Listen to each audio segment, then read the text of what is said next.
Hello champions, आज हम लोग डिस्कस करेंगे डबल सर्कुलेशन के बारे में।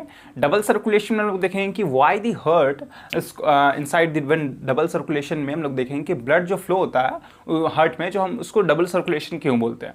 क्योंकि डबल सर्कुलेशन इसलिए बोलते हैं क्योंकि हार्ट से ब्लड जो है वो 2 बार ट्रैवल करता है, इसीलिए हम इसको डबल सर्कुलेशन बोलते हैं। अब 2 बार ट्रैवल करता है वो देख लेते हैं किस तरीका से 2 बार ट्रैवल करता है।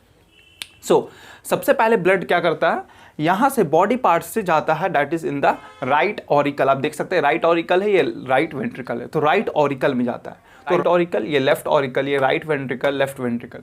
तो सबसे पहले blood from the body parts, that is deoxygenated blood जाता है from the body part to the right auricle. तो कहां से जाता है, तो उसका नाम क्या है, first superior vena cava, inferior vena cava and coronary when. तो सुपीरियर वेना केवा में जो ब्लड आता है वो हार्ट से, जैसे दिस इज अ हार्ट, तो हार्ट से ऊपर जितना भी बॉडी टिश्यू है वहां से लाने वाला जो ब्लड वेसल्स है उसको हम लोग बोलते हैं सुपीरियर वेना केवा। और हार्ट के नीचे जितना भी बॉडी पार्ट है, that is the various types of tissue and the organ present, वो सब से जो डीऑक्सीजनेटेड ब्लड आता है जिस ब्लड वेसल से, उसका नाम है इंफीरियर वेना केवा। और नेक्स्ट आता है कोरोनरी वेन। तो कोरोनरी वेन क्योंकि हार्ट में भी तो ऑक्सीजनेटेड ब्लड चाहिए, तो और उसका फिर उसमें से ब्लड भी डीऑक्सीजनेटेड होता है, तो जो ब्लड वेसल हार्ट का डीऑक्सीजनेटेड ब्लड को राइट ऑरिकल में लाता है उसका नाम होता है कोरोनरी वेन। तो 3 यहाँ हम पढ़े, superior vena cava, inferior vena cava and coronary when. तो ये तीनों ब्लड वेसल कहाँ पे आता है, राइट ऑरिकल में आता है। राइट ऑरिकल से राइट वेंट्रिकल में जाएगा, राइट वेंट्रिकल से वो जाएगा लंग्स में through pulmonary artery. Pulmonary artery में किस टाइप का ब्लड है, डीऑक्सीजनेटेड ब्लड है। वो क्यों जाता है लंग्स में, ताकि वो ऑक्सीजनेटेड ब्लड में, दैट इज जो ब्लड है वो ऑक्सीजनेटेड ब्लड में कन्वर्ट हो पाए। तो यहाँ पे oxygen, that is deoxygenated blood आ रहा है पल्मोनरी वेन से, तो वो CO2 बाहर निकल जाता है और फिर ऑक्सीजन लेके ब्लड फिर पल्मोनरी वेन से कहाँ आता है, लेफ्ट ऑरिकल में। तो लेफ्ट ऑरिकल से वो फिर कहाँ जाता है, लेफ्ट वेंट्रिकल में। लेफ्ट वेंट्रिकल से blood vessel, that is from the blood vessel किससे, डॉर्सल एओर्टा से। डॉर्सल एओर्टा से वो पूरा बॉडी पार्ट्स में चला जाता है। तो आप देख सकते हैं जो ब्लड है वो 2 बार ट्रैवल किया, एक बार आया फिर गया लंग्स में और फिर से आया और फिर से फ्लो हुआ। तो यहाँ पे 2 बार सर्कुलेशन हुआ, इसीलिए इसमें हम लोग डबल सर्कुलेशन बोलते हैं। नाउ ये जो फिगर बना है ये एग्जैक्ट एनसीईआरटी का है। So you can see the when का डायग्राम देख सकते हैं। तो स्मूथ मसल्स होता है जहाँ ल्यूमेन होता है, जहाँ पे ब्लड फ्लो होता है। तो ये जो वाइट पोर्शन आप देख रहे हैं जहाँ पे ब्लड फ्लो होता है उसका नाम होता है ल्यूमेन, और उसके चारों तरफ स्मूथ मसल्स प्रेजेंट होता है।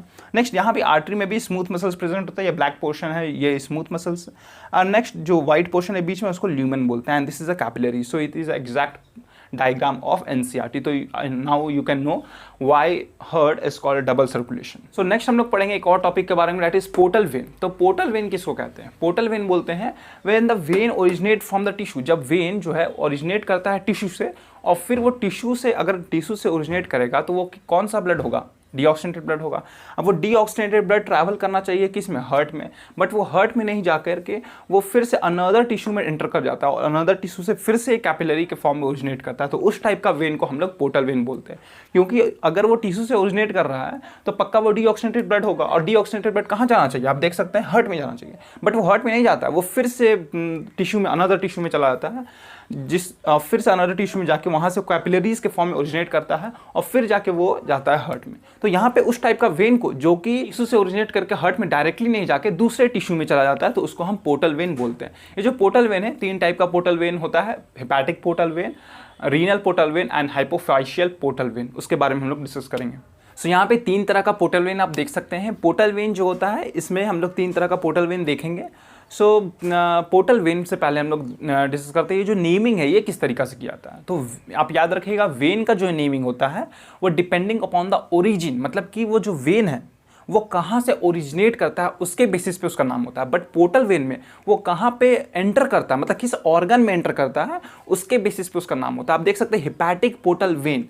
तो हिपैटिक मतलब लीवर का एक सेल को हम लोग हिपैटिक सेल बोलते हैं। तो आप देख सकते हैं ये एंटर करता है कहाँ, लीवर में। तो एंटर कर रहा है लीवर में, इसलिए उसका नाम हिपैटिक पोर्टल वेन है। रीनल पोर्टल वेन, रीनल मतलब दैट किडनी, तो किडनी में एंटर कर रहा है इसलिए यहाँ रीनल पोर्टल वेन है। अब देख सकते हैं हाइपोफाइशियल, तो पिट्यूटरी ग्लैंड का सेल को हम लोग हाइपोफाइशियल, तो उसके बेसिस पे हम लोग नाम। तो यहाँ पे जहाँ पे एंटर करता है पोर्टल वेन में नेमिंग जो होता है on the basis of on which tissue it enter. तो जिस टिश्यू या ऑर्गन में एंटर करता है, जिस भी ऑर्गन में एंटर कर रहा है उसके बेसिस पे उसका नाम रहेगा। तो इसीलिए हम यहाँ 3 तरह का पोर्टल वेन पढ़ेंगे, hepatic portal vein, renal portal vein and hypophysial portal vein. Hepatic portal vein alimentary canal से, एलिमेंट्री कैनाल एक टिश्यू है, वहाँ से एक कैपिलरी जाएगा, कहाँ, लीवर में जाएगा, हार्ट में नहीं जाएगा, लीवर में जाएगा, तो इसलिए उसको हेपेटिक पोर्टल वेन बोलेंगे। रीनल पोर्टल वेन जो हाइंड लिम्ब से किडनी तक जाता है, और हाइपोफाइशियल पोर्टल वेन जो ब्रेन से, वो वेन जो कि ब्रेन से पिट्यूटरी ग्लैंड तक जाता है, तो उसको हम लोग बोलते हैं हाइपोफाइशियल पोर्टल वेन। और जो रीनल पोर्टल वेन है, in case of human it is absent, but in different animals it is present, but in human, in case of human renal portal vein नहीं होता है। यहाँ पे आप लोग एनसीईआरटी में सिर्फ हेपेटिक पोर्टल वेन के बारे में पढ़ना है।